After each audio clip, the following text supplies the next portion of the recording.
L'homme, la Bible dit d'ailleurs dans 2 Timothée 4, versets 3 à 4, car il viendra un temps où les hommes ne voudront plus rien savoir de l'enseignement véritable, mais au gré de leurs désirs, ils choisiront une foule de maîtres qui leur diront ce qu'ils aiment entendre. Ils fermeront leurs oreilles à la vérité pour prêter attention à des fables, à des tromperies, à des mensonges. Shalom peuple de Dieu, merci d'avoir suivi cette vidéo. N'oubliez pas de vous abonner en retour.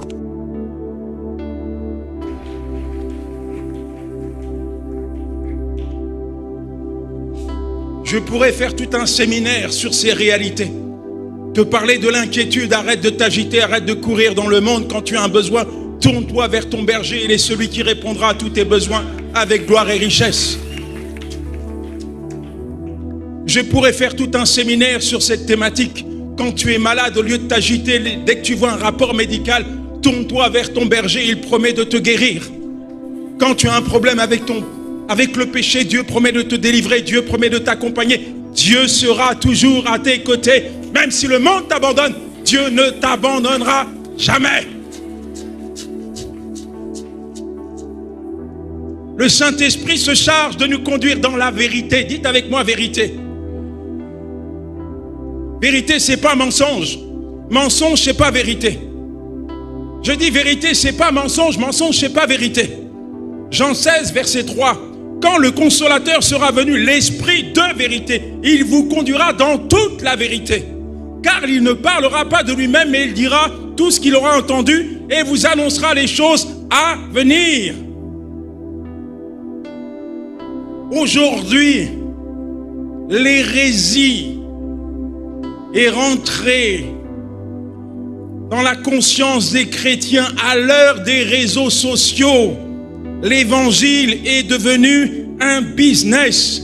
Et quand l'évangile est un business, la vérité est en solde.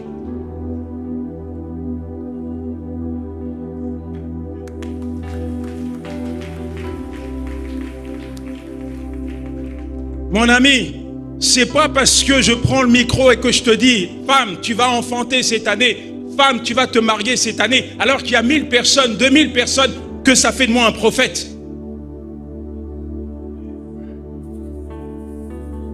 C'est pas parce que je vais te dire que tu vas devenir millionnaire demain que ça fait de moi un prophète. En réalité, aujourd'hui, l'homme, la Bible dit d'ailleurs dans 2 Timothée 4, versets 3 à 4, car il viendra un temps où les hommes ne voudront plus rien savoir de l'enseignement véritable, mais au gré de leurs désirs, ils choisiront une foule de maîtres qui leur diront ce qu'ils aiment entendre. Ils fermeront leurs oreilles à la vérité pour prêter attention à des fables, à des tromperies, à des mensonges.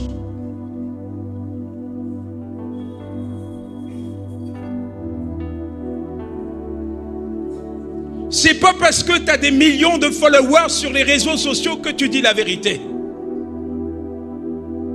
Quand tu es à la recherche de la vérité, où tu vas chercher la vérité? Au milieu des mensonges, de l'ivraie, de l'hérésie? Ou vas-tu dans la parole de Dieu? La parole de Dieu est la vérité. Je dis que la parole de Dieu est la vérité. Et si tu as besoin de connaître la vérité, alors va la chercher dans la parole de Dieu.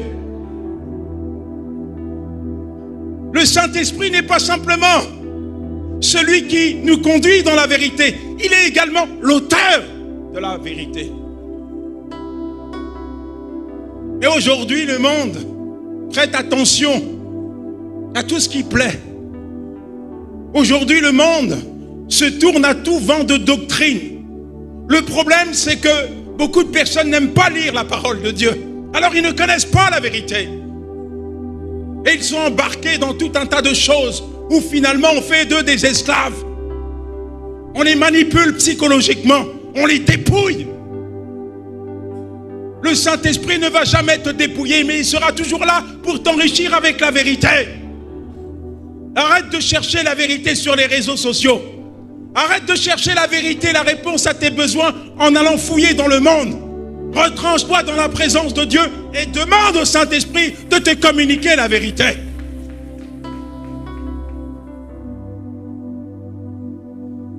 Quand un un besoin se présente, le diable est là. Parce qu'il connaît ton besoin. Il connaît ta faille. Il connaît tes réalités. Et il sera toujours là pour te tenter. Comme il l'a fait pour Jésus-Christ. Après 40 jours de jeûne et de prière, le diable se présente et le tente. Chacun de nous, on fait face à des attaques de l'adversaire. Chacun de nous, lorsqu'on fait face à un besoin, le diable est là pour nous tenter. Mais j'aimerais te dire, quand le Saint-Esprit te parle, il te convainc de la vérité. Et cette vérité est la seule arme que tu dois brandir contre les assauts destructeurs de l'ennemi, le menteur, le père du mensonge. Le psalmiste disait dans le psaume 27, verset 11, « Enseigne-moi, Éternel, ce que tu veux que je fasse et conduis-moi sur un sentier sûr. » Beaucoup de chrétiens se sont égarés parce qu'ils ne laissent pas le Saint-Esprit les conduire sur les sentiers de Dieu. Beaucoup de chrétiens se cherchent, tournent en rond parce qu'ils ne laissent pas le Saint-Esprit les conduire. Alors ils se perdent. Il serait peut-être temps pour toi de comprendre, de réaliser que le Saint-Esprit connaît ta vie. Il connaît également les plans de Dieu te concernant et il veut t'y conduire. Arrête de chercher dans le monde la réponse à tes besoins, la réponse à ton avenir. Va dans la présence de Dieu et demande au Saint-Esprit de te conduire dans l'abondance, dans les projets de Dieu. Et il le fera. Et il le fera. Il y a beaucoup de chrétiens qui, à un moment donné de leur vie, ils sont en âge de se marier et ils sont trompés par ce qu'ils voient. Au lieu d'écouter la voix du Saint-Esprit et de laisser le Saint-Esprit les conduire sur la personne que Dieu a créée pour les accompagner, ils se laissent séduire par la chair. Et résultat, ils se marient devant Dieu et ils vivent l'enfer dans leur mariage. Et cela se solde par un divorce. J'aimerais te dire que Dieu ne sponsorise pas les divorces, les fiascos, les échecs. Dieu veut te conduire dans l'abondance. Dieu a une histoire à écrire dans ta vie. Et l'histoire de Dieu, elle est belle, elle est grande, elle est glorieuse.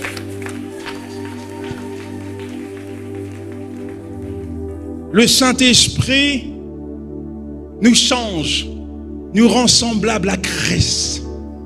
Et ça, c'est tellement important aujourd'hui que tu puisses réaliser que depuis que tu as donné ta vie à Jésus, tu es dans un processus de changement, de transformation.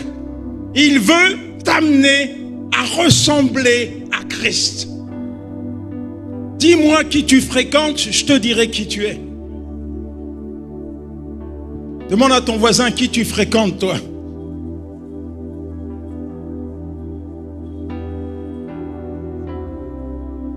Il y a des gens qui aiment, souvent dans les couples, on aime se dire, hey, t'as pas changé, toi, finalement. Ça fait 10 ans que je marche avec Dieu, mais il n'y a rien qui a changé chez moi. Moi, je suis venu il y a 5 ans, il y a forcément quelque chose qui a changé chez moi. En bien, pas en mal.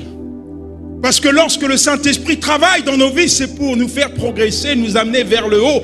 Mais s'il n'y a rien qui change, il y a un problème dans ta vie. En réalité, le problème ne vient pas de Dieu, mais c'est ton attitude qui bloque le changement que Dieu veut opérer en toi. Si ça fait 10 ans, 20 ans que tu te débats, que tu luttes avec le même péché, le problème ne vient pas de Dieu, ça vient de toi. Si tu es encore colérique, c'est la vieille personne qui avait ses habitudes, ses travers colériques, rancunières, toujours en colère, qui ne pardonne pas, toujours qui fait la grimace, c'est qu'il y a un problème dans ta vie. Tu ne laisses pas le Saint-Esprit changer, transformer ta vie. Si les gens en te voyant ne sont pas attirés par la présence de Dieu qui reflète sur ta vie tout entière, c'est qu'il y a un problème. Si au travail tu as une réputation de quelqu'un qui est dur, qui n'arrive pas à pardonner, qui manque d'empathie, de compassion, c'est qu'il y a un problème. Moi, je vais te dire, j'avais plein de problèmes. comme je le disais vendredi, on aurait pu m'appeler problème. Et l'un des problèmes que j'avais au début, c'était avec l'alcool. J'étais alcoolique, mon père était alcoolique, ma mère était alcoolique. Les médecins ont dit, je vais finir alcoolique. C'est comme ça, c'est dans mon patrimoine, mon héritage génétique. Et ils ne se sont pas trompés. Je vous assure, j'étais un poivreau. Et donc, comme j'étais un poivreau, je traînais dans des bars avec des ivrognes. J'étais également un drogué. Comme j'étais un drogué, je traînais avec des drogués. J'étais un voleur. Quand tu es un voleur, tu ne traînes pas avec des gens qui travaillent. Tu traînes avec des voleurs. C'est comme ça qu'on gagne notre vie. J'étais un escroc, il n'y en avait pas deux comme moi. Enfin bref, j'avais un tableau très sombre. Et enfant, ma belle-mère avait l'habitude d'aller voir une diseuse de bonne aventure. Et quand j'étais en Côte d'Ivoire, j'avais aussi été imprégné de cela, dans le sens où il y avait un sorcier qui s'appelait Colombo. Et ce sorcier-là, on se racontait des histoires sur lui. On te disait, s'il te serre la main, il t'envoûte, t'es mort. Il marche avec une lampe à huile. Dès qu'il fait ça, il voit tout ce qu'il y a dans ton corps. Et on avait peur de lui. Mais en fait, dès qu'il faisait son apparition, tout le monde courait. Tout le monde courait dans le village. Ma grand-mère m'attrapait dans la case, on fermait la... Bref, même un soir, j'étais aux toilettes, je l'ai vu. Après, j'ai vu un crapaud. J'ai dit, ah, il s'est transformé en crapaud. Donc, tout ça pour vous dire que des années plus tard, quand j'ai été confronté à mes problèmes, j'avais envie de m'en débarrasser. Et nous, en France, on a des marabouts. Et leur système de communication, c'est qu'ils vous mettent une carte de visite dans votre boîte aux lettres. Et un jour, je tombe sur une carte de visite. Mamadou, quel que soit votre problème, je le solutionne. Je vous passe les détails si vous avez des problèmes de fertilité. Bref, il est capable de faire de vous un Terminator. Et j'ai dit, c'est ça qu'il me faut. Alors, je vais voir Mamadou. Mamadou, j'ai des problèmes. Je bois de l'alcool, je suis violent, bref, ma vie c'est une galère. Et là, il me donne un talisman. Et il me demande de l'argent, bien sûr. Je pars avec le talisman. Et en fait, je m'aperçois que j'avais des problèmes. Mais maintenant, avec ce talisman, j'ai encore plus de problèmes. Alors, je repars voir Mamadou. Et Mamadou, je ne sais pas ce qu'il m'a donné comme talisman, mais vraiment, c'est pas suffisant, hein, parce que mes problèmes ne font que s'aggraver. Je ne change pas. Et là, Mamadou me fait carrément une ceinture, et il me donne des gris-gris partout, j'ai des pattes, et il me dit, ça là, avec ça tu marches. C'est un gilet pare-balles. Même si on te tire dessus, ça passe pas. Peu importe ce qu'on te fait subir, il n'y a rien qui va rentrer, t'es un Terminator. C'est vrai, Mamadou? Tiens. Mon ami.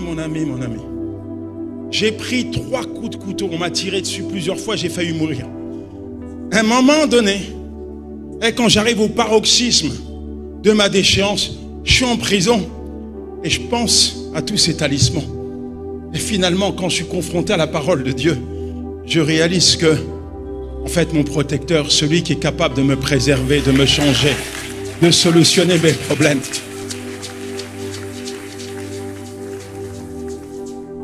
c'est Dieu. Au travers du Saint-Esprit, j'ai vu les mains de Dieu agir, me retaper, me requinquer, me délivrer, me rebâtir. Le résultat, c'est que aujourd'hui, quand je vais voir des voleurs, je n'y vais pas en tant que voleur, en tant que prédicateur de l'évangile. Résultat, c'est qu'aujourd'hui, eh bien, je ne traîne plus dans les boîtes de nuit. Je suis à l'église, la borne, en train de louer et d'adorer mon Seigneur parce que le Saint-Esprit m'a changé.